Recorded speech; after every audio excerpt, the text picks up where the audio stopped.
Psychedelics are illegal not because a loving government is concerned that you may jump out of a third-story window.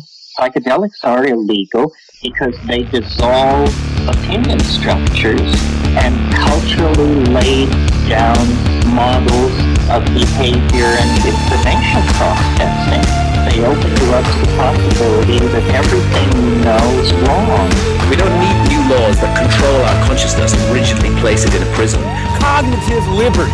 The fact that as adults, if we're not hurting anybody else, we should have the right to explore the contours of our own consciousness without any mediation or legislation on the part of somebody else. Reject authority.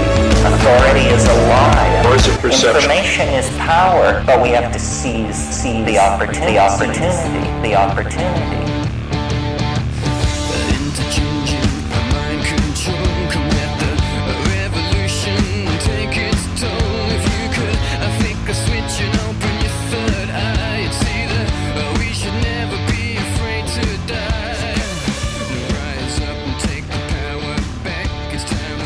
Hey everyone, welcome back to a new episode of Micadelic. I'm your host, Mike Brancatelli. Thanks for joining us. Thank you for being here. Thanks for checking out the show. If you're new, I release a new episode once a week, every week. Sometimes I throw in a bonus episode. Thanks for being here, and thanks for checking us out. And if you like what you hear, if you like the show, go on to iTunes, leave us a 5-star rating and review. And you can also support us on Patreon. If you go to patreon.com/MikeBrank, B-R-A-N-C, you can donate as little as $1 a month to support my little hungry, tiny body here that's shriveling up because I'm malnourished and I need help. I need funding. I need support. No, actually, I'm trying to lose weight. But anyway, help build my little Micadelic studios here. And I appreciate all the support. I appreciate all your messages.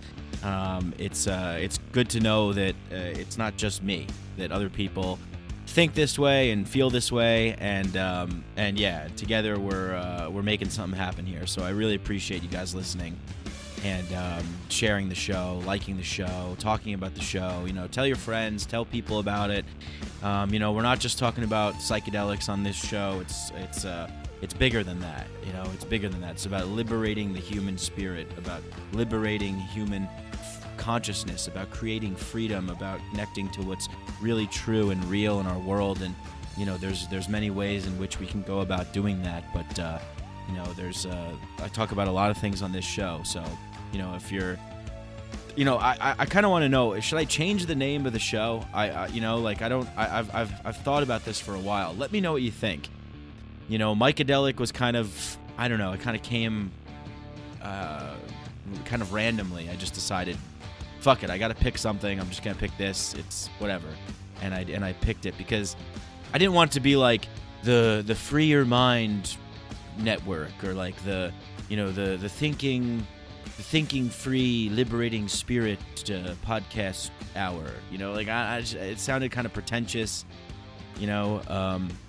So please let me know. I don't know. I'm thinking about, because I want it to be a podcast that people could share and not immediately dismiss as being like, oh, this is about like psychedelic drugs or whatever.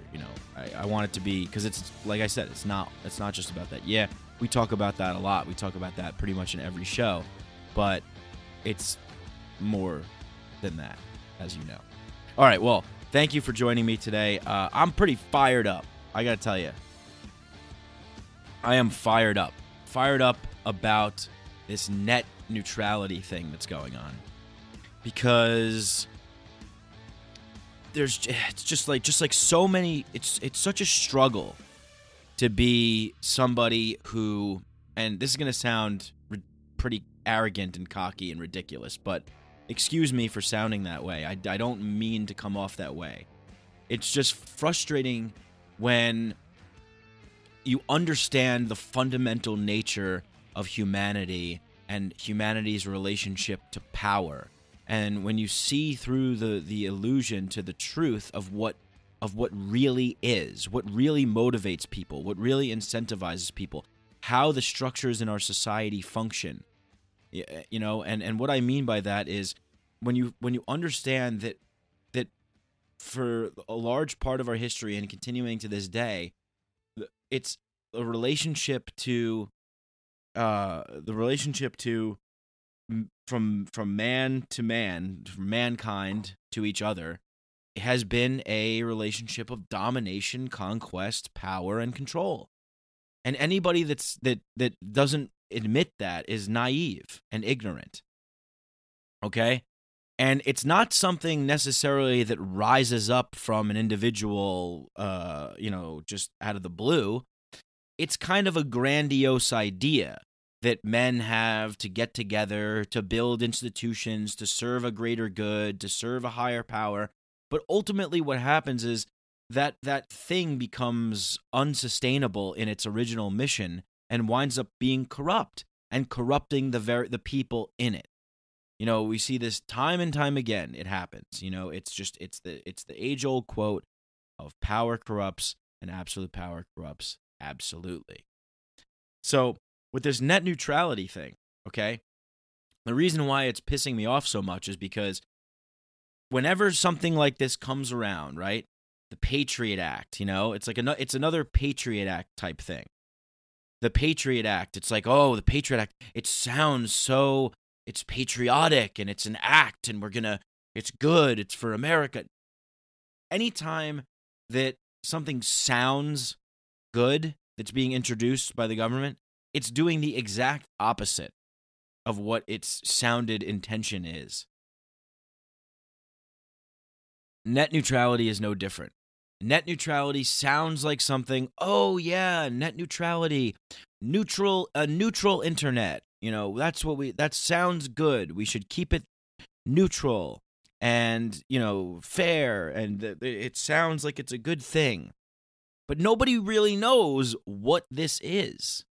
It boggles my mind. It's like we just make decisions and rally around causes just because of the way that a certain name sounds. And why are people buying in to, like, never has there been a generation so pathetic that is so beholden and blindly loyal to established power structures. It's sickening. People give themselves up to higher powers in government, in corporations. People identify with brands and are just pathetic indentured servants voluntarily to rabid consumerism and vapid materialism. It's just it's so disgusting. It never in my life have I seen, or never in history I should say, has there ever been a time when a generation has been so just hypnotized and swept off their feet by large established powers. And of course that means the state, the government, but it also means, hey, Google, I'm your friend. Amazon, Facebook, we're your pals, we're your buddies, we're cool, we're connecting the world, and we're bringing everyone together, and blah, blah, blah, and all that stuff. Yeah, maybe that was their original intention.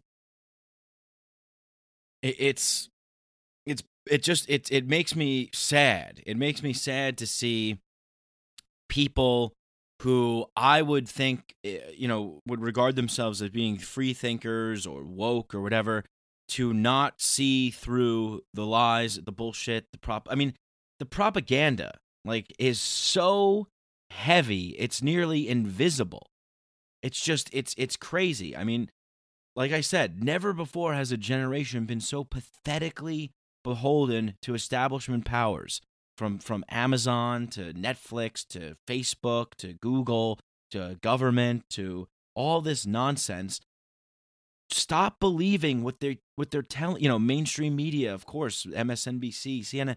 Stop believing what they tell you. They have a vested interest in their own survival. They don't care about you. It's not about you. But you can only see this if you pull away and break away. Break away. Stop identifying yourself with brands, Apple, Google, Facebook, YouTube. Stop identifying yourself with brands. Stop identifying yourself with nations, religions, races, whatever. It creates divisiveness. It creates pathetic attachment to some kind of meaning that we think that we're attaining by giving ourselves away.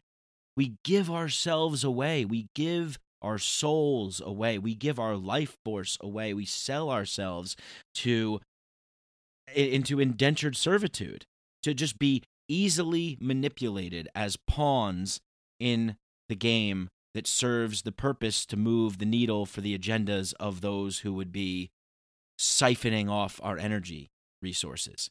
And this is not to say that materialism is bad, or that consumerism is bad, or that, these companies are inherently bad. It's what we give to them. It's nothing is inherently good or bad. It's how we use it, how we view it, what our relationship is to it. I have an iPhone. I love my iPhone. But I don't worship the altar of the iPhone. I don't identify myself as being an iPhone.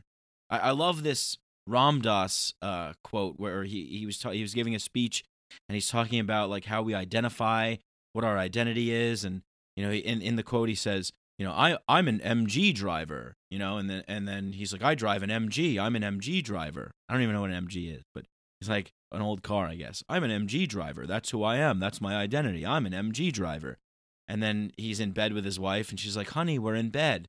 And he goes, no, I'm an MG driver. It's like, no, you're a fucking human being that's sharing your life with another human being. Now shed yourself from all the attachments of this corporate slavery and this, this indoctrinated, propagandized, materialist bullshit, and just be a person, be a human, come in tune with yourself, think for yourself, make decisions for yourself, question things. But people don't do that anymore, It's like people just take the word of John Oliver that, every late night show host hack that's bought and paid for by establishment powers who lobby government and push statist propagandized agendas. I mean, it's like, if you know how these things, it's not like conspiracy. It's not like crazy. This is how the world works. This is how human nature is. This is how we function. The problem that I'm trying to identify here is, if more people were aware of this, if there was more transparency, if more people were awake and aware and living fully now, alive in the present moment, stop giving themselves away to a future that is never going to come. It's like, be here now, okay? Be in this moment, wake up, be alive, and know what's going on. Learn what's happening. Escape from the messages that all of the vested interests are selling to you to get you to join their team so you can rah-rah, shish kumbah, and cheer for whatever position they want you to be a part of that helps solidify their role as being a powerful, profitable organization. I mean, it's about power. It's about control. It's about profit. It's about domination. If you control information, if you control the message, then you control people. Okay? And the great thing about the internet is, Marshall McLuhan said the medium is the message. The medium, the delivery service for the message is the actual message in itself. And I strongly believe that the internet is one of the greatest gifts of mankind. I think that the internet is a liberator, an emancipator. The internet is an equalizer. The internet is the philosopher's stone. This is the holy grail. And if we lose the opportunity, to fight for what's right, if we don't even know what's right, then we lose everything. We literally lose everything. The medium is the message, and the medium is the internet, and the message is freedom. That's the message. Now, what I'm talking about with the net neutrality thing, right? Net neutrality, yes, let's stand for freedom, neutral internet. No, okay? No, kill net neutrality, end net neutrality. Why? Because net neutrality, like I said, is being championed by content service providers like Netflix, like Amazon, like Google, right? Like Facebook, okay? Because they have a vested interest in making sure that they hold on to the monopoly power, and what we call this is crony power, crony capitalist power. The crony capitalist 1% state, they're in bed with the government. You scratch my back, I'll scratch yours. This is the problem this is why government is the problem, because the government essentially acts as, government is the only thing in society that we accept to act without limitations. We accept the government. We accept the fact that the government can have monopolies. We accept the fact that the government can use force, and other people and other institutions can't. We give the government special powers. So obviously, if there's a superhero out there with special powers, whoever's out there doing stuff and making things are going to want to get on the good side of the superhero so they can get a little bit of that superpower. That's cronyism. This is very important to understand. Okay? The net neutrality rules. First of all, everyone's fighting for net neutrality, right? Net neutrality, we got to keep net neutrality. Well, I've been talking about this for fucking 5 years, all right? And net neutrality, no one's been, it's like I said, it could be frustrating when you're just screaming in the dark and nobody's there to listen, because because there's no power on my side for financial gain. My side of the argument is for the people. My side of the argument is for us, for individual freedom and liberty. And unfortunately, there's not much profit to be gained off of that from crony corporate capitalist 1% state-run parasites, sociopaths. There's just not. So essentially, net neutrality was introduced in February of 2015, I think it passed. And I've been worried about this for a long time, because net neutrality, it came on, like I said, net neutrality, yeah, like just, the sexy sounding name, just like, it's truly Orwellian. My God, freedom is slavery, like the ministry of truth. We are truly living in an Orwellian time right now. Holy shit, pop out of the fucking Matrix and take a look. It's infuriating, and I'm sorry, I don't mean to be yelling at you guys, because you guys get it, but it's like my frustration with people who, like, I'm disappointed in mainly like a majority of like people in my generation and people who would consider themselves to be like outside the box free thinkers and things like that, because they're not getting it, they're not understanding.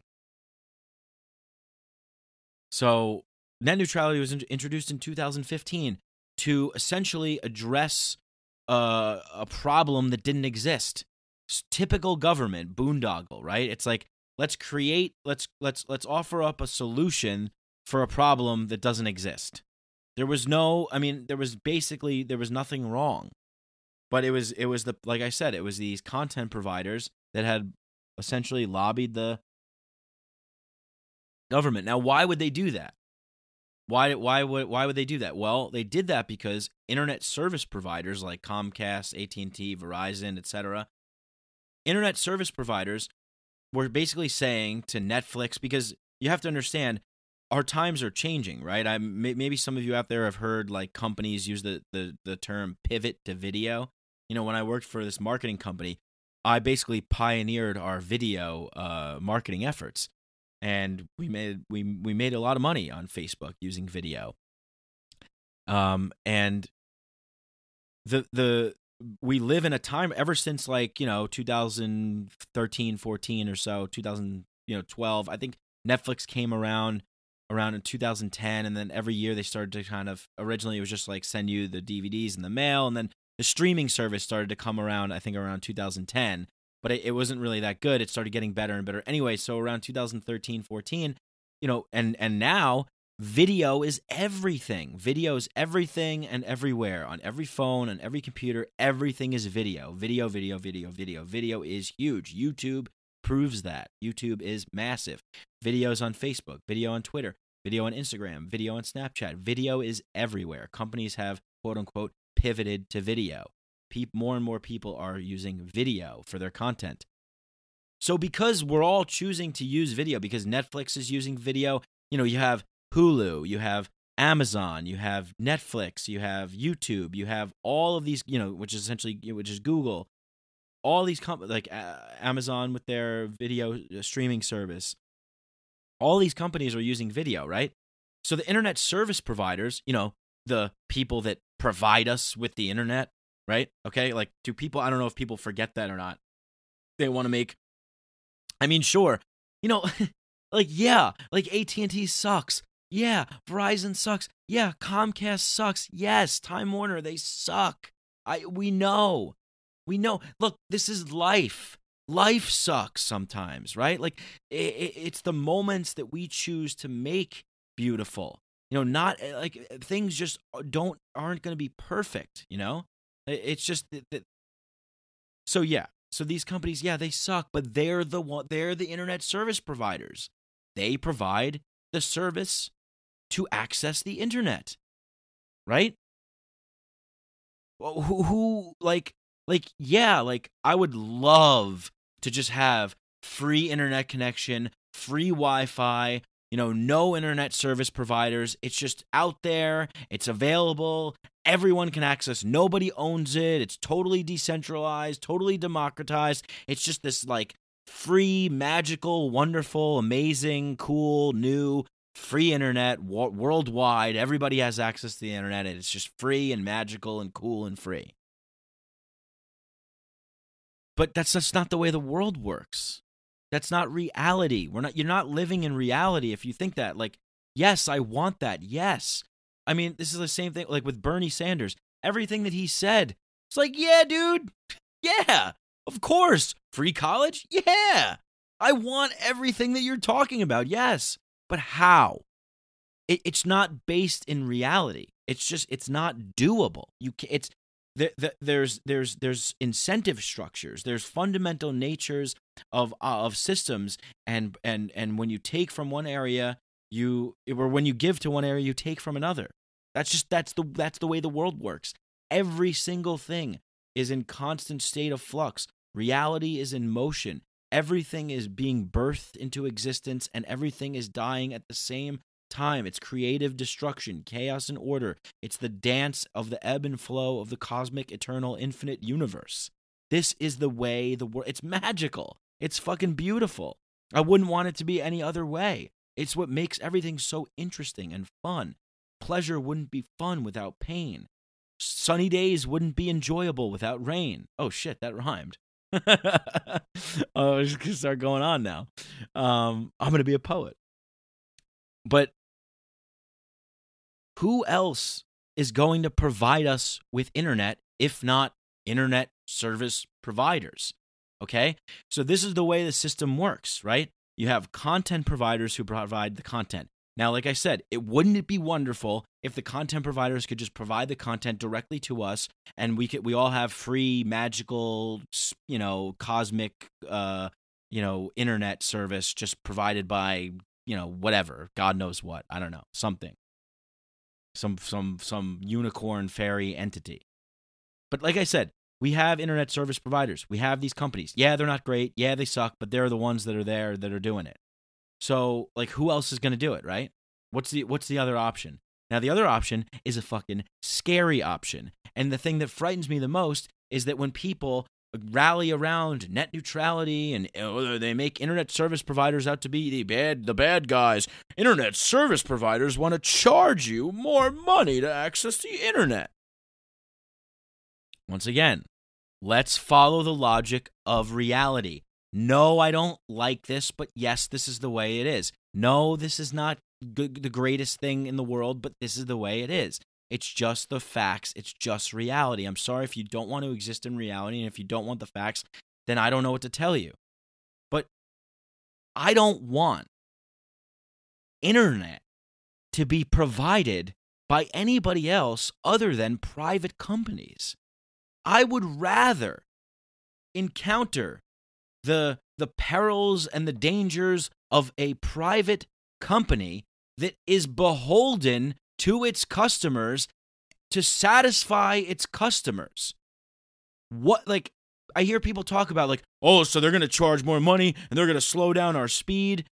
Why would they do that? Why would they fuck their customers? Why would a company fuck over its customers? Its customers would just simply leave that company. You know what I mean? That's not the way the world works. When you run a business, you want to provide quality. When you run a business in a free market, that's the caveat, because right now we do not have free market capitalism. We have crony capitalism, aka we have socialism for corporations and companies, and we have basically a mixture of socialism and free market capitalism for everybody else, or rather just capitalism. It's like all these things that people rally around and chant and cry about. It's like it's for the benefit of the power of the established power of the companies. It's not for the benefit of you as much, but they use you to make you think that. So the internet service providers, getting back to what I was talking about, right? So you have the content providers that are providing the content. Now they provide them through the channels or the roads, if you will, of the internet service providers, right? But because there's so much video, it's clogging up the bandwidth, right? So the internet service providers are saying, hey, dude, Netflix, Amazon, Facebook, Google, YouTube, all these companies, you guys are really clogging up our bandwidth, and there's only a limited amount of bandwidth, so we're going to have to spend a lot of money to build larger infrastructures to handle all this stuff that you're sending our way, because we can't handle it all and provide, good service to people. So we're going to have to they're basically the internet service providers, the ISPs, are saying to Netflix, to Amazon, to all the tech giants, to all the content providers, we are going to charge you guys because you guys are the ones who are using our services to provide the content to the people. Now, what that means is that they want to charge the content providers so that they can build more bandwidth, so they can handle the content that they are providing. You know what I mean? Yeah, I'm trying to think of an analogy for this, but it's if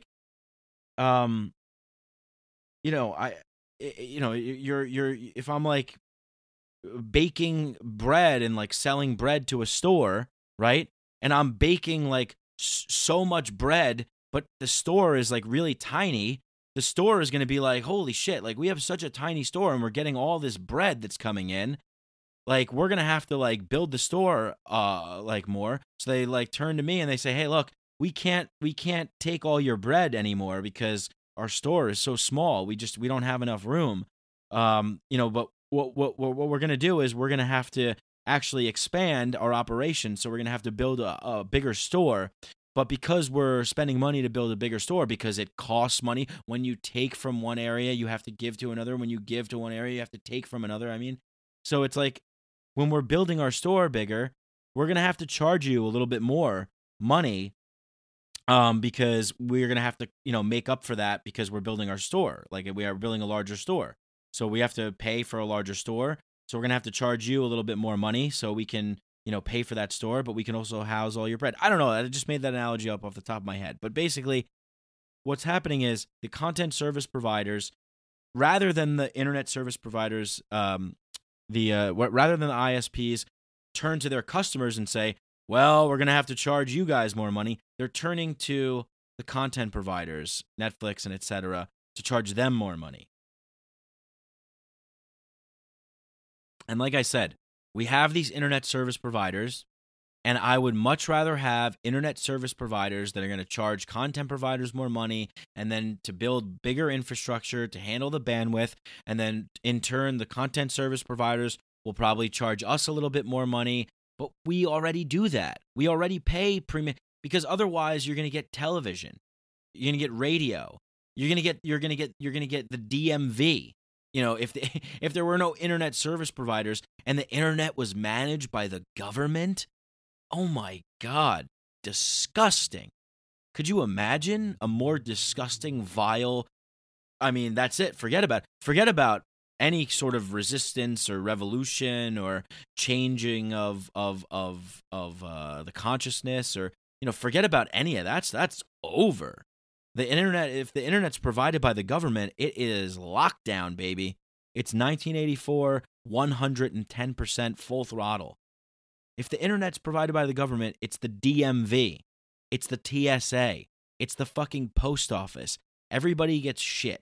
It's fair and equal across the board. Fair and equal shit for everybody. But that's not what this country is all about. That's not what this country is built on. We are built on innovation and revolution and entrepreneurship and competition and collaboration and innovation and progress. That's what makes this country great. It's people, and it's people who invent things that make things better for its people.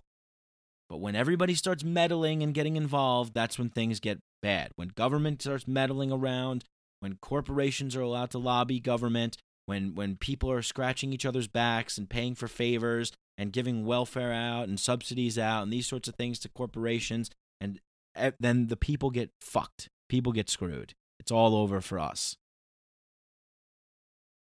So the ISPs are saying that Netflix and other video companies are clogging up the bandwidth, and because of that, they need to create these fast lanes that they can provide the larger content for. The larger content providers will have to pay for, and then the slower lanes will be for everyone else, right? Because it's like, but it's not going to be. It's not slow, right? So another thing is what they're using this fear mongering to drum up support, like. All the companies, they're like, oh, imagine a day with, what would happen if net neutrality wasn't around. Let's imagine what it would be like. And they show like a spin. It takes time to load and it's like spinning around. No, that's not, they're using that to scare you, to frighten you, so that they win your support. They win the public support so that they get the favors and the handouts from the government, so that they prevent any other competition from coming in, any other smaller companies from coming in and competing to offer better services and better prices. Everybody knows that competition allows better prices. When there's supply and demand and there's a free market and people are allowed to compete to win your support, to win your loyalty, it's the best products and services that win. And it evens the playing field for everybody else. Prices fall and even out, and everything is about, and it is already sort of like that. You know what I mean? Like right now, you can have access to Spotify for free, right? Spotify is free, but you get commercials. So it's like, you can either pay to like get rid. Like, I love that model. I absolutely love that. If television had that model, I would 100% pay to eliminate all commercials on television. Like I said, this is America. This is what this country is great about. We can pay for what we want. People have the freedom and the choice to make decisions about how they want to have experiences in this world. And if you're somebody who doesn't make a lot of money, and you want to listen to music, and you want to listen to Spotify, all right, so you'll deal with the commercials. You'll deal with the quote-unquote slower bandwidth or whatever, because essentially that's what commercials are. It takes more time to experience the pleasurable content that you want to enjoy. Oh, commercials on. Well, now my joy has to cease for a temporary period of time, because unfortunately I don't have the funds to make this more enjoyable. Oh, so maybe I should actually work a little bit harder and like improve my life, and like maybe I can make a little bit more money so I can actually, get the things that I want, right? So, I pay for Spotify. I pay $9.99 a month, and I've been paying $9.99 a month for like 8 years. And I love Spotify. I love it. I enjoy the shit out of it. By the way, Mikeadelic is now on Spotify. So you might be listening to this podcast right now on Spotify. How awesome is that? You can go and you can access this podcast on Spotify. It's a beautiful thing. So thank you to Spotify for accepting me, because they only accept a certain amount of podcasts. So I'm grateful for you. But right. So what back to what I was talking about. You can pay to have a more pleasurable experience, and Netflix, Netflix is a fair price. Netflix actually just raised its rate $1. Well, I wonder why. Could it be maybe because they're anticipating the fall of net neutrality? So net neutrality will diminish, and Netflix anticipated that, and they were like, you know what? We better raise our rates $1, now, for whatever reason. I mean, it's $1. Is it going to kill you? Right? I mean, it's not that much. You can have access to, Hulu. You can have access to Amazon. You can have access to HBO Now. All these wonderful, amazing, YouTube is rolling out YouTube TV. There's all of these amazing options that people can pay to have access for. You can choose, right? We have the freedom to choose. It's just like everything else in the world. Supply and demand. That's how humans function. We function on that level. So, this is an issue that's really, really, really important. And we need to get it right. We need to understand what's going on, right? I'm not saying that I support internet service providers. I don't support internet service providers, content providers. I don't support any of these fucking people. The only thing that I support is freedom. Freedom. And I know that when the government introduces, like I said, net neutrality, right? One of the things that I was talking about before was how net neutrality is new, right? It's new. It was introduced in 2015. So another objection that I've been hearing a lot lately is like, right, so like the charging, like these companies, they're gonna rape us, they're gonna charge us, they're gonna slow our speeds down, they're gonna slow our load time down. So my question to that is like, number one, why would a company that wants your money and wants your loyalty and wants to keep you satisfied as a customer slow your speed down and fuck you over?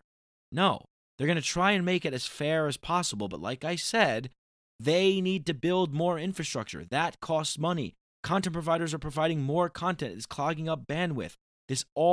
Everything comes from something else. It's all connected. We're all benefiting when this happens, though. We all benefit because this is innovation and progress, and we all get joy and pleasure out of the entertainment that's being provided to us. So the other question I have is, if internet service providers were gonna gouge and rape and slow our speeds down and all this kind of stuff, well, then why didn't they choose to do it before? Why didn't they choose to do that before net neutrality was introduced? Well, maybe it was because there was a problem in the market, and Netflix, Amazon, and those companies got together to solve it between themselves with Comcast and the other guys. Yeah, they didn't need the government to intervene. They solved it between themselves, and we were fine. And then we moved on. Yeah, there's a problem. Okay, there's a solution. But to basically give any power to the state in this magical, wonderful technology, the internet, is a crime, a tragedy and a crime, right? Because my biggest fear is that. My biggest fear is a shutdown and a control of that. Because they are scared to death about the power that the internet provides to you. The internet empowers you and it informs you. It makes you, and if you're smart, if you go online and you learn, if you use this amazing, wonderful tool that never before in history has been in existence. Never before in history have people had the ability to access information, talk and connect and see other people from other languages, other cultures, other races, other experiences. It's unprecedented, and it is the thing that's going to bring us together. It's the thing that's actually going to turn the tide and change our consciousness and us evolve to a greater way of organizing as a species. This is the thing. We cannot give this away to evil tyrants who are going to stifle competition and stifle innovation, hinder progress, and take things back to the fucking 17th century, just the same way that government does when it gets involved in everything. Education, the war on drugs, the prison system, everything they do is backwards. Why would we think that this would be any different? I mean, they're so evil, these fucking people with net neutrality. Ooh, it's neutral net. It's evil. It's pure evil.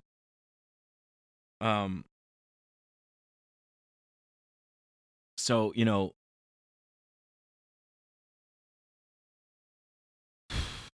these it's difficult to get this message out there, It's difficult to penetrate through the chaos and the noise of the clickbait, attention whoring, rabid consumer materialist, vapid soulless online culture that has been created.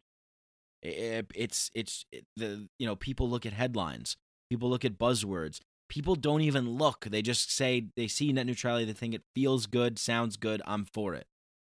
We have a big problem, and if we're not careful, we're gonna crash and burn. But anyway, I am extremely passionate about this because this is my livelihood. Being able to freely speak online and communicate and connect with you guys is my life. This is what it is. And if we allow bureaucrats to dictate what's good and what's not good, what's allowed and what's not allowed, then we get 1984. I mean, we're already sort of there, We're already sort of there. Like I said before, the Patriot Act, No Child Left Behind, right? The National Defense Authorization Act, the Freedom Restoration Progress Act. All of these acts and these bills where they don't even fucking read them and they just pass them and nobody knows what's going on. Nobody's informed. Nobody's aware. These fucking parasites just get away with whatever they want. And it's up to fucking stupid idiot moron people like me to just rant into a microphone to try and tell people what's going on, because I have a ridiculous amount of time on my hands where I'm able to sift through all of this stuff and find out the truth. But it's not necessarily. It's like you don't have to know every single issue, right? Like here's what it boils down to. If you know the fundamental nature of power in relationship to the people, then you know that whenever something is being done by people who are using force and coercion to do their bidding, that it's wrong. So, and those people are, in our society, we call that the government. Whenever we give control to that power structure, we are giving our energy away and we are feeding them. Vampirically, they are siphoning off our energy and they are using it to enhance and enrich their lives and the lives of their constituents and their cronies. But the internet is the biggest threat. They are so fearful about this. That's why it's so important to them. That's why they fabricated this whole Russia propaganda, fake news, blah, blah, blah, blah. I mean, anytime you see the mainstream media and Republicans and Democrats on both sides coming together on something, it's it's fucked up. It's wrong. It's you're in big trouble. You know that whenever that, like I said, whenever like the Patriot Act or net neutrality, whenever they introduce one of these Orwellian title names, it's the opposite of what they're doing. It's you're in trouble. We're in trouble. And they know this. Look, this is fucking black magic sorcery. They understand. They know how to manipulate people. They know how to pull the strings. These people are not dumb. They're not just a bunch of knuckleheads that just can't get they don't know. They can't get Trump, these guys they're just knuckleheads that can't get can't get things done. No, they know. They understand human nature. They understand the power of persuasion and propaganda and manipulation. They understand the dark sorcerous ways of manipulating language and using symbols to send basically, subconscious programming out into the environment to get people to be docile and acquiesce to the status quo and the agenda to not rattle the cage, and we need that. That is what this, like I said, that's what this country was founded on. Constant rattling of the cage. We need, if inevitably we're always going to have people in our society who want power over others, then we inevitably need to have people who are in the know about those people in existence.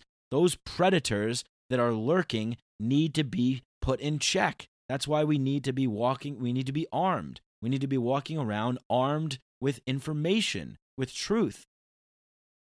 That's what we do. That's what the original intention of this country was. The original intention of this country was to have, as Thomas Jefferson said, to have only an informed citizenry can prevent a tyrannical government.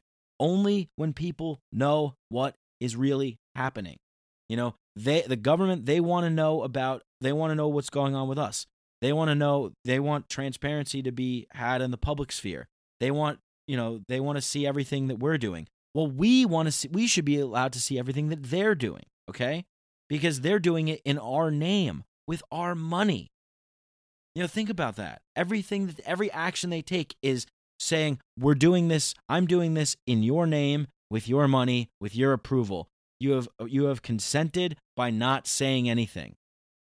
By, if you don't stand up and speak out and be counted for and say what you truly mean and what you truly believe. But then again, like I said, not many people know. Because the propaganda is so thick, it's omnipotent, it's omnipresent, it is everywhere, it's invisible. It's so heavy, it's invisible.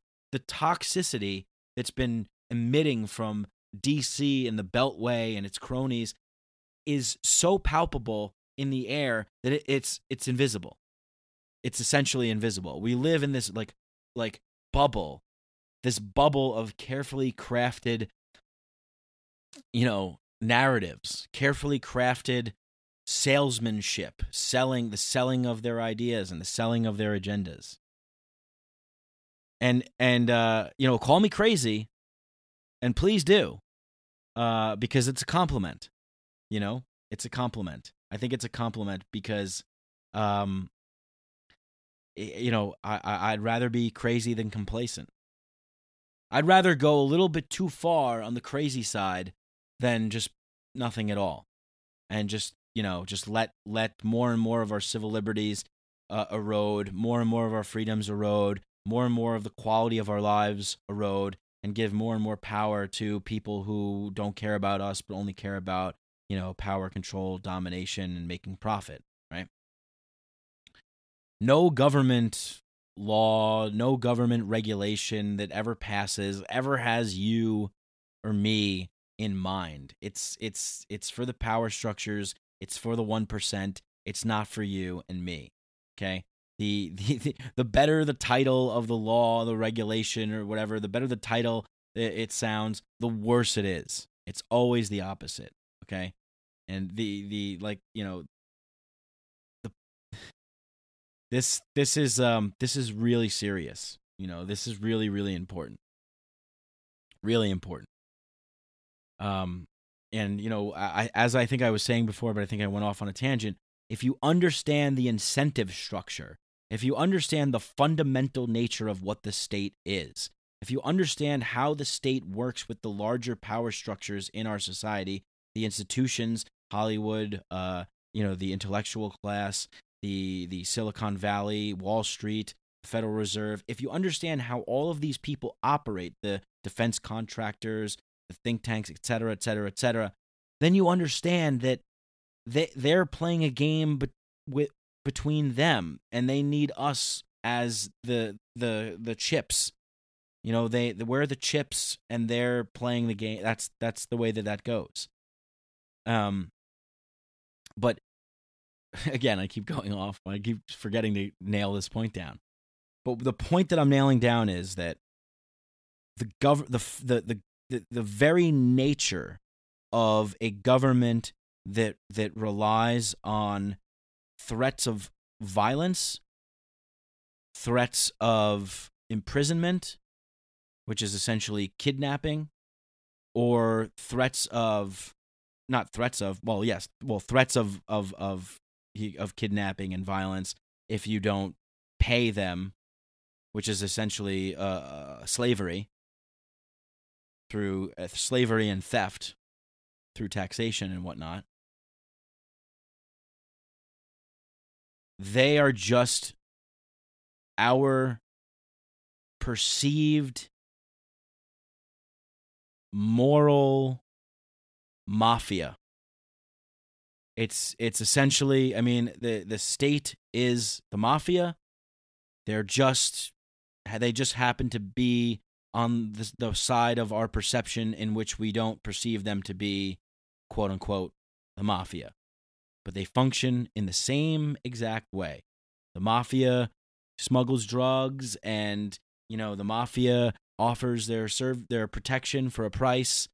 The government does the same thing. Mafia will kidnap you and whack you. Government will do the same thing. Mafia will come into a place and shoot it up and take over. Government does the same thing. So there's literally no difference between the two other than what we perceive to be right and what we perceive to be wrong, what they sell us to be right and wrong. Now, I would not want the internet to be controlled by the mafia. So this is why this net neutrality thing is so important. But you got to be able to come up for air. You got to be able to not get so emotional. Like someone just called me like a fucking retard on Twitter, right? Because they don't know. And it's, I don't blame people. I don't blame people for being misinformed. I don't blame people for not being in the know. It's very difficult to do that. I do sort of blame people for rallying around and chanting and yelling and screaming so hard for a team that they don't know anything about. Net neutrality is not your friend. Net neutrality is not your buddy. Facebook is not your friend. Google is not your friend. The state certainly is not your friend. You're walking around in a predatory environment where everybody's trying to give you something but also get something from you in return. And you got to be aware of that. You got to walk with, like I said, armed with the tools of the truth, armed with knowledge and understanding, armed with information.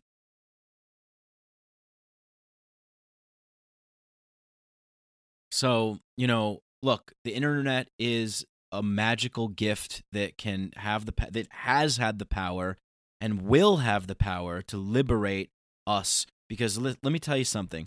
We have so much freedom here we don't realize. Yes, I complain and I talk about the freedoms that we're losing and things like that.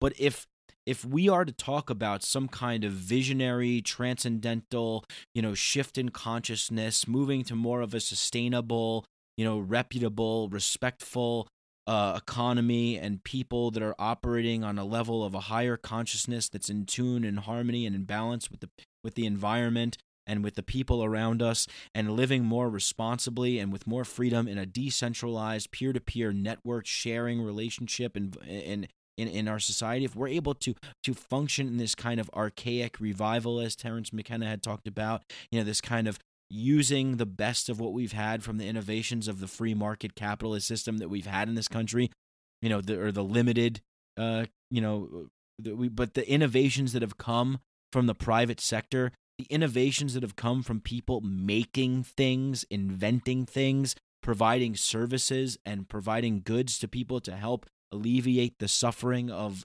their lives and to make things better and more enjoyable. That's what this country's all about.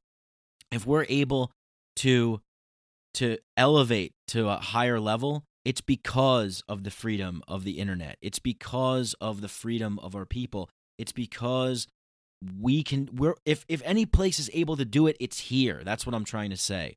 If anybody has a chance of evolving to the next level, it's America. It's here. It's us. It's now. We have the tools, the technology, the people, and not only that, we are a revolutionary people. We are built on burning down old ideas that don't serve us and creating new. We are a people that doesn't just burn down existing models, but we're a people that invents new models and makes old ones obsolete. Slowly and slowly, the old power structures of the past they are gasping for air. They are clinging on for life because they know they are being phased out through the natural progress of the human evolution of consciousness and innovation. And when I talk about an evolution of consciousness, that shit is real. And what does it come from? It comes from a combination of having direct experiences, from entering in altered states, from working on yourself in an inward way, discovering who you are, what you're all about, and what it means to be alive in this world to yourself, the inner journey, and also that higher level of consciousness evolution happens because we are all talking to each other. We are, as Terence McKenna would say, monkeys making small mouth noises. We are transmuting and transmitting the thoughts in our minds like telepathy that's mediated by technology that we call the internet. We are vomiting our brains online and then sharing them and building the language of the new future. The new modalities of the future are being built because we're able to talk to each other. We're able to know each other and see each other. And yeah, there's a lot of divisiveness and arguing and trolling that goes online, but we're teenagers. We're babies. We're 13-year-olds throwing a temper tantrum at each other. We're fighting it. This isn't going to be an easy process. It's a rough process. But just like the rites of initiation that I talk about so importantly, that I'm a big believer in, rites of passage for children to become adults. The rites of passage are a tumultuous, challenging time, and we are collectively going through a rite of passage. We are collectively integrating a massive psychological bomb that exploded from the invention of the internet and from the invention of psychedelics, and we are integrating that experience collectively in real time for the past 60 years or so. As a culture, we are figuring out who we are. We are looking at each other and figuring out who we are. We're communicating and sharing ideas with each other, and that is it is making our brains work and grow, and we're building this new future by doing that, by sharing ideas and language with each other. I can go on, but you get the point. So the ability that we have with the internet is so crucial. Okay, it's so crucial, and we cannot give it up to tyrants. That's the thing here. That's the biggest thing here. I'd rather be at the mercy of internet service providers and quote-unquote greedy capitalist pigs than be at the mercy of tyrannical, murderous, sociopathic, parasitical, evil doers. The mafia that is the state. All of the biggest tragedies and crimes, murders, and terrible, horrible events that have happened in history happen at the hands of a centralized, authoritarian power structure.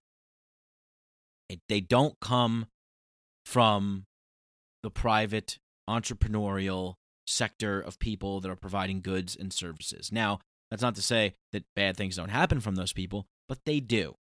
They do, because we live in reality where bad and good things happen all the time, and not everybody's perfect, and everybody is looking out for themselves and trying to protect their self-interest. That's just the way human nature is. If you don't think that people have their own self-interest at stake, then you're naive, you're ignorant, and you need to educate yourself, because that is the true nature of humanity. But it's like Jordan Peterson says, know that you're a monster. Know that you have the capacity for evil. Know that you have the capacity to do wrong. Know that you are an animal, a savage.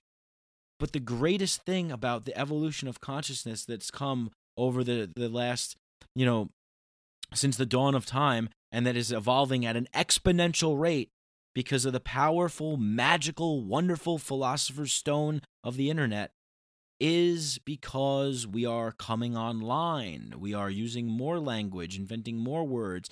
It's because we are evolving. We are evolving together with each other. But don't be foolish and think that we're all just eternal. Everything's going to work out. People should just be good. We're all loving light beings of infinite love and energy. Yes, that may be true, and I think that is true. But at the same time, we're also animals that are capable of brutal, savage, greedy, terrible shit. Fuck. It's just there is no black and white. It's gray. Everything is gray. You have to be able to operate in a world of nuance and gray. If you operate in a world of black and white, you will only get extremes. You will only get one side or the other, and you will never get the truth.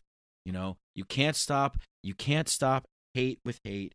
You can't stop violence with violence. You can't stop anger with anger. You need to do something else, something radically different. You need to explore other avenues of thought. You need to be more open-minded. You need to take psychedelics so that you can increase your openness, and so you can be more creative, and more in tune with your body and with your mind and who you are and what you are. And knowing that, you hold that capacity for bad and good inside of you, and it's all about what you choose to use it and how to use it.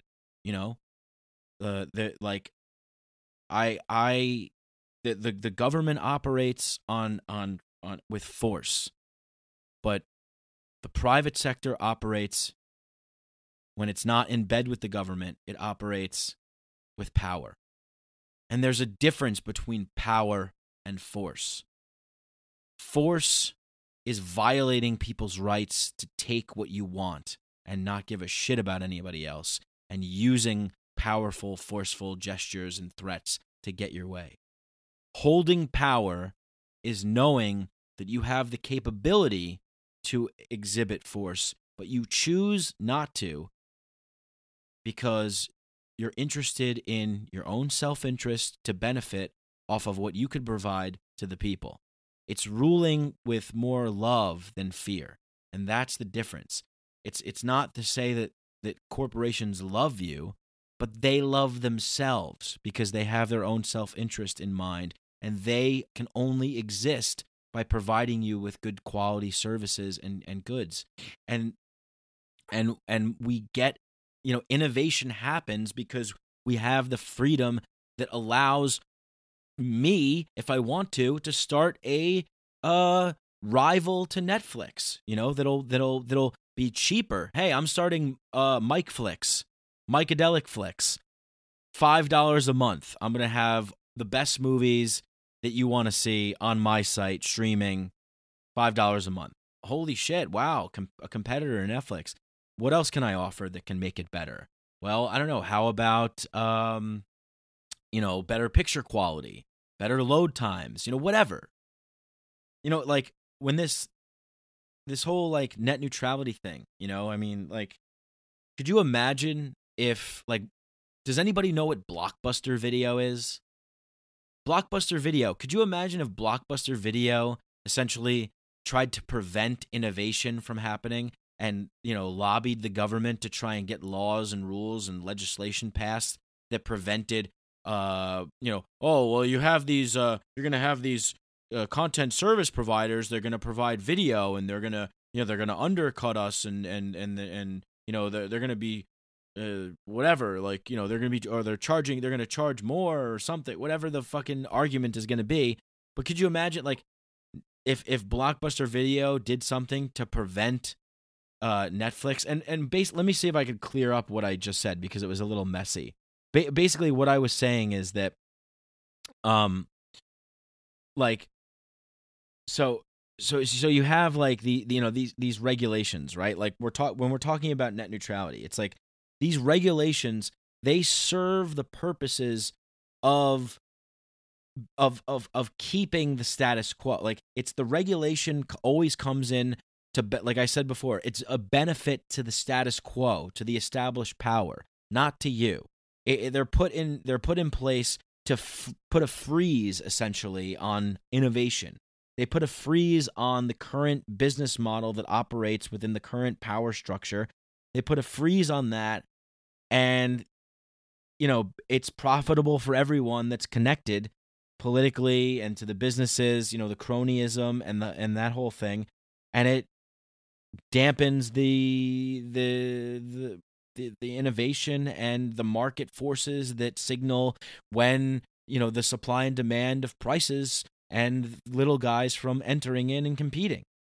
And, like net neutrality, that's what net neutrality is doing. It's Amazon, Facebook, Google, all these companies, Netflix, they are, and other content providers, they rely on these networks like, Comcast and stuff to carry their content, to deliver their content to people. And the current business model embodies this principle where, like, where the networks treat everything like it's the same.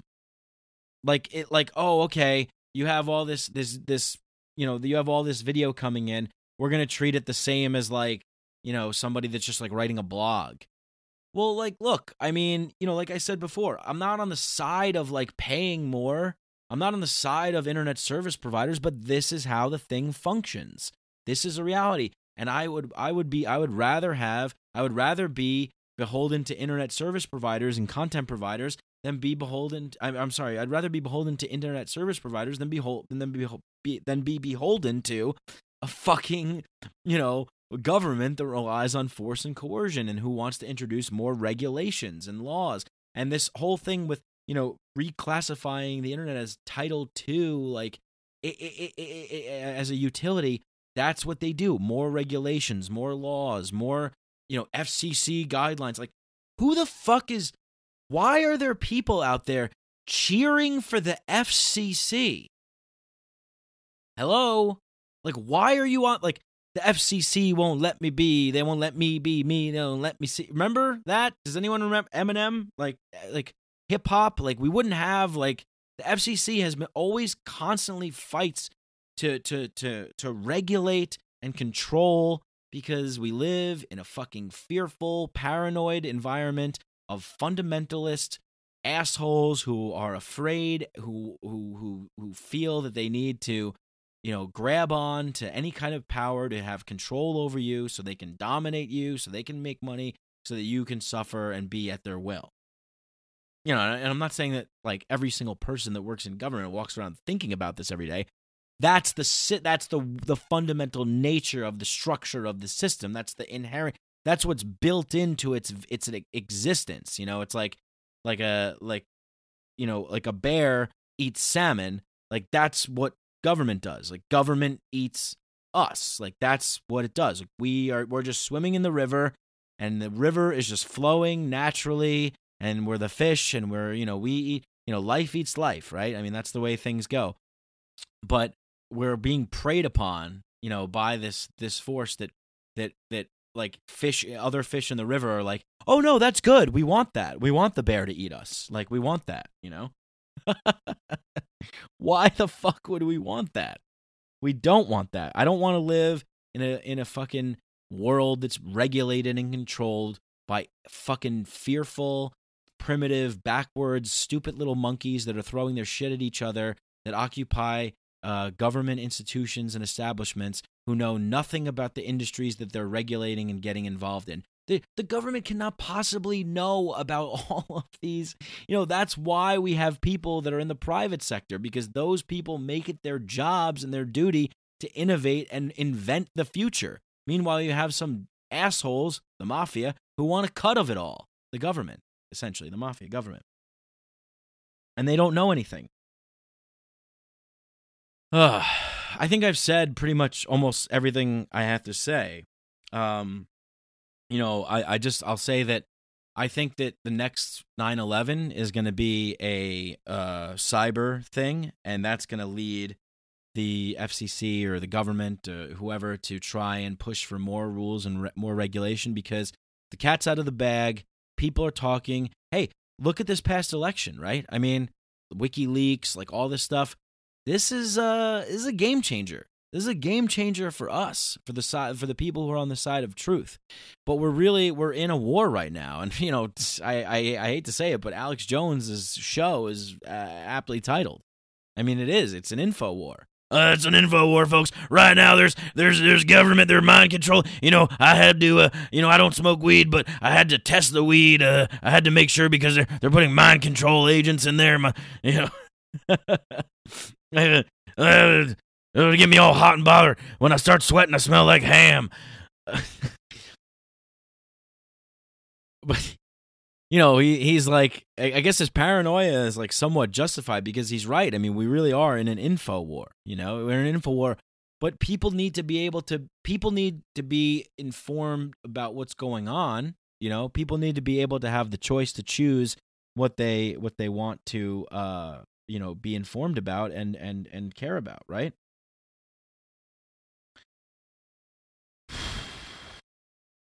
You know, at the end of the day, like I said, again, say it again, because it's true. You know, the biggest threat to humanity is the idea that we can police humanity. That we can control and we can regulate humanity, that we can punish people for doing things that we don't like, that we can create rules and regulations and laws that will keep us in line and keep us from acting good and moral and noble. No, fuck that. You act good and moral and noble because that's who you are. Every baby that's born on the planet is born good and honorable and noble and true and morally right, with a sense of curiosity and awe and wonder and a yearning desire to know and learn and to consume information and to figure things out, to see how they work and to play with other people. No differentiation between race and color and creed and gender. And we learn all this stuff. We learn all this stuff because we learn them from you know, the bones of a dying world who are trying to keep us in the system of established power, who are trying to keep us in the current scam and scheme of the business model of the way that things are. But we need to break out of that. We need to start thinking for ourselves. Question everything. Think for yourself. Question authority. Think for yourself. Timothy Leary. Okay? It's so simple, but it's true. So all this fear-mongering, all this saber-rattling about, oh, God, oh, boy, if net neutrality falls, it's all over, we're going to lose, these internet service providers, they're going to charge us, they're going to slow us down, what do you, why would private companies do that? Why would they do that? Again, I'm saying this again, because it's just so insane to me. To think that the fear is so misplaced. There's always a reason to be skeptical. for anybody that holds any sort of power or influence in your life, who's offering you any sort of good or service or anything like that, we need to be aware, we need to be awake, and we need to be keeping power in check. We need to be keeping companies in check and corporations in check and all these things. But at the end of the day, we need to be abolishing the fucking federal government. That's what we need to be doing, because they wouldn't be able to get away with the things that they're able to get away with if there wasn't a fucking giant tool that is a gun that's in the room that they're able to use at will by bribery and, you know, all that other stuff. All that other good stuff, right? Net neutrality is not your friend. It's this Trojan horse sort of language that says, "Hey, we're friendly, we're cool, invite us in." It's the one of the things in this world that really scares me the most is this happy, happy, joy, joy, like, hey, everything's nice, we're all good. You know, when you have like Jimmy Fallon or fucking Stephen Colbert or like John Oliver or any of these fucking happy, joy, joy people telling you like, you know, hey, vote for Hillary Clinton, you know, vote for war criminals, and hey, like, you know, give away more of your hard-earned dollars and support these brands and do this and do that. Yay, everything's going to be happy, happy, joy, joy. Take these happy pills. Okay, keep taking your happy pills. Don't question anything. Go to work. Like, just keep going. Keep doing the things that we tell you to do. Everything's going to be fine. Everything's going to be okay. I mean, that's the creepiest, just like most unpleasant, scary, surreal, creepy, Black Mirror kind of like world, right? Like this, like I really see the world, like a large portion of the world as like a Black Mirror kind of vibe. It's really super creepy, weird, and just yeah, it's scary. It could be scary. It could be scary because, and I'll tell you why. It's not because, like I said, it's not because any of these things are necessarily inherently bad. It's because of what we give to them. I'm not afraid of the thing that I fear the most.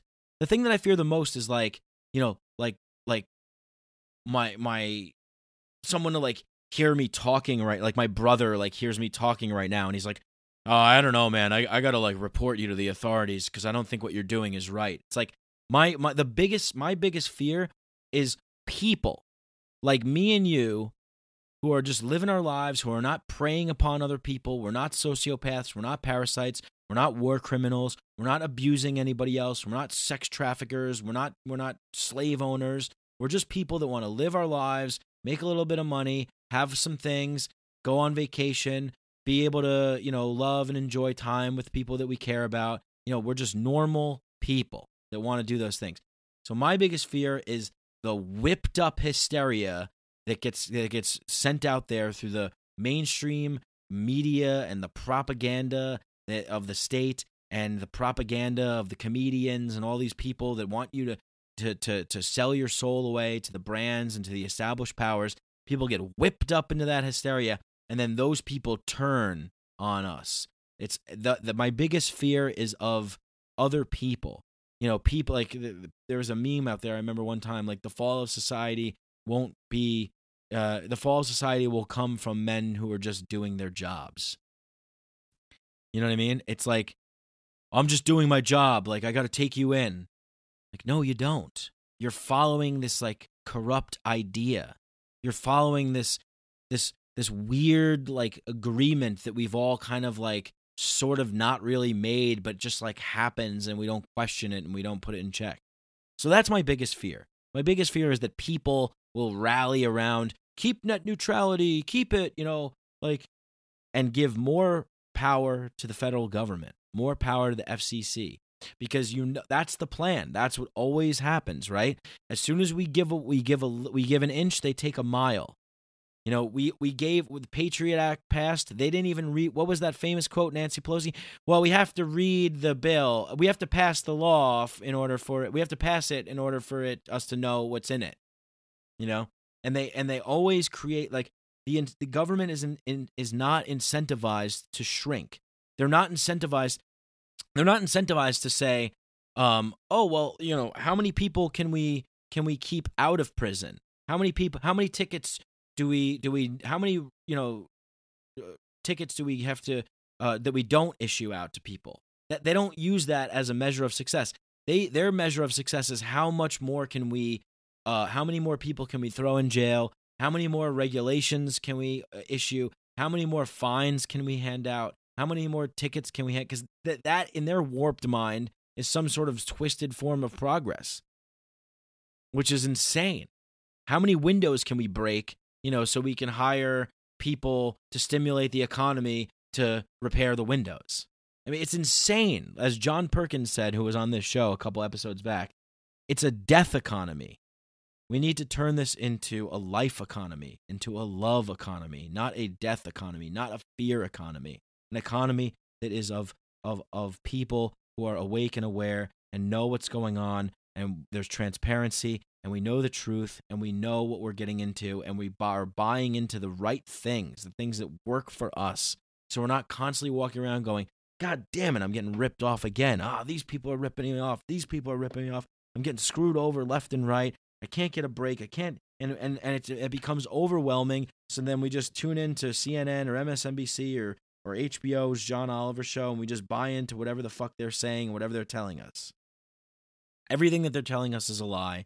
Everything that you've ever been told pretty much is a lie. The whole fundamental structure of your belief system from the indoctrinated education system is meant for one purpose and one purpose only, to make you not question anybody's authority, to make you obedient workers, to make you go along with the status quo and the established power. Don't rattle the cage and just be the victim in a predatory environment where people are using you as a pawn to push their agendas for political power, for profit, for control, for domination, and slavery. So, to sum this all up, net neutrality is not your friend. Net neutrality is an Orwellian title that means the exact opposite of what it is intended to do. Just like the Patriot Act and other acts like that is meant to take away more of our freedoms, more of our liberties. It's meant to stifle and hinder progress and innovation in the private sector, and it's meant to make you think that there's greedy capitalists out there that want to just take all your money and make you slaves to the dollar, But the government, we're good. They're good people. They're benevolent angels. That they're not humans. They don't have self-interest. They're not motivated. They're angels. And they're here to watch over you and protect you. The Trump administration. The government. The people who are responsible for the most death, destruction, murder, perpetual war. The people that are responsible for poisoning the water supply. The people, the EPA, disasters. The people that throw you in a cage like an animal for smoking a plant that comes out of God's green earth. The people that are responsible for pulling over black people and shooting them at will. The people that are responsible for loading up, like I said, loading up the prison system, throwing people in cages like animals because they don't agree with the certain kinds of substances that they put in their body. The people that are afraid of citizens waking up and having from us having profound, enlightening experiences that make us come fully online into our mind, into our body, into our soul, that make us aware of what's going on, that we're informed, that we're empowered by the use of whatever we choose to use, our bodies, our choices, our minds, our choices. Right now, the system that we have set in place for people to choose to buy goods and services, to choose to pay more, to choose to, maybe it's not the perfect system, but it works, and it works well. Now get the fucking government out of the goddamn way. I don't want to be living in a fucking dystopian future. We're all a bunch of fucking brainwashed slaves. Too bad it's already here. You guys have the power to wake up. Share this show. Share this kind of information. Do your own research. Don't just listen to me. Please don't just listen to me. I could be wrong about some things. And if I am, message me and let me know, please. Communication is what, if there's anything that I stand for above truth, freedom, and liberty and peace, it's open communication. And that's why I did this episode, because I believe that open, free communication is the way that things should be. So if you have questions for me, message me, email me. Guys, I don't really say this on every show. I kind of forget, but you can find me on Twitter at Mike Brank. I also have for this podcast is at Mikeadelic Pod. I'm on Instagram at Mike Brank. It's my personal page at Mikeadelic_podcast for Instagram for the podcast. You can find me on Facebook, Mike Brancatelli on Facebook. I have a Mikeadelic Facebook page that I want to start using more. I want to create a group so we can have group chats and we can talk about these things, so we can all debate and we can all communicate together and find out what's the best way to talk about this stuff. Maybe I got some things wrong. Maybe you guys have some extra things that you want to add that I didn't even think about. That happens a lot. I record a show and I end it and I go, fuck, I forgot like 10 things I wanted to get on there. You guys make this show. You guys are this show. I'm not just saying that like some fucking politician that spits out empty platitudes to win your votes. I literally mean that. I will do anything for you, and I mean that. I will answer any question, any email. I will do anything. If I think it's worthy of doing, I will do it. Communicate with me. Ask me. Follow me on those social media. Once again, at Mike Brank. Pretty much at Mike Brank everywhere. And then the podcast, Mikeadelic, of course, you can search and you can find that as well. Hit me up, message me, ask me questions. Let's communicate. Let's figure this thing out together. Let's see how we can elevate and evolve our consciousness together by communicating and exchanging thoughts and ideas and language that builds upon each other to create new modalities and new realities that build a better future and make the old, archaic, predatory one obsolete. Thank you so much for listening to this show. Like I said, you guys make this show. This is your show, your everything. I owe everything to you for listening to this. And if you do enjoy what I do, if you enjoy this show, if you feel like it gets meaning, if it gives you meaning and it means something to you, and it creates value in your life, please tell your friends, tell people about it, share it. This is right now the best way that we can help make the show grow is just by talking about it and sharing it. And I'm so grateful for all the ratings and reviews that come in on iTunes. That helps the show grow too. So hey, let's get to 100 by the end of the year. That'd be pretty cool, right? We have 72 right now, 5-star ratings and reviews. So if we can get to 100 by the end of the year, I don't know, maybe I'll do some kind of like prize giveaway or something for like the 100th review left. Let me know if you want to do something like that. We'll do it. But it helps the show out so much if you could leave a positive rating and review. Preferably a 5-star rating and review would be great.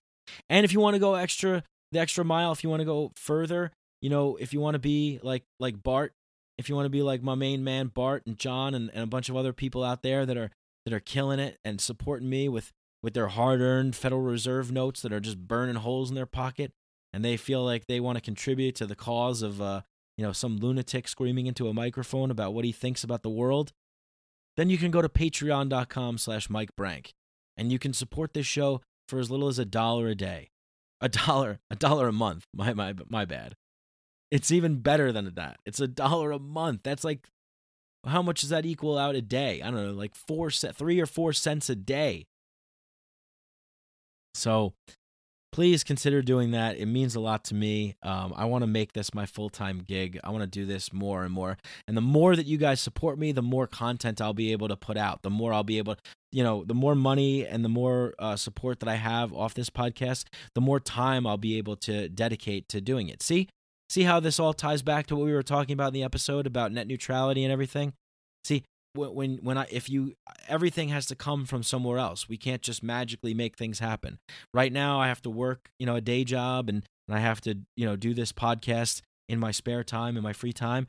But if I didn't have to do that, if I had support, then I could have more time. I could build more of my little Mikeadelic infrastructure up, and then you guys can get more out of it. Sure, you'll have to pay, but you'll be getting more. And right now for the Patreon subscribers, I put out bonus content every week. So I almost kind of do like a second podcast, by the way, guys. So me and Ed Liu of Psychedelic Milk, we get together once a week and we do a live stream Google Hangout that I then put on video format so you can see my pretty chubby face. And I put the video out on Patreon once a week, every Thursday. It's about an hour and a half discussion, and it's basically just like the same structure as this, except it's me and Ed, and we're just going back and forth talking about what's on our minds that week. We talked about last episode, we talked about internet culture. The episode before, I think we talked about sexuality and gender. So we just talk about all kinds of different things. So if you're a Patreon member, you're getting a bonus Psychedelic Milk mashup episode once a week as well. And that's for all Patreon members. So you could support the show, like I said, for as little as $1 a month. That's www. That's just go to patreon.com/Mike Brank, BRANC. And once again, follow me on social media at Mike Brank everywhere, Mikeadelic Podcast or Mikeadelic Pod, and support the show by leaving a 5-star rating and review if you can. I love you all very much. My heart goes out to each and every one of you individually. Thank you so much.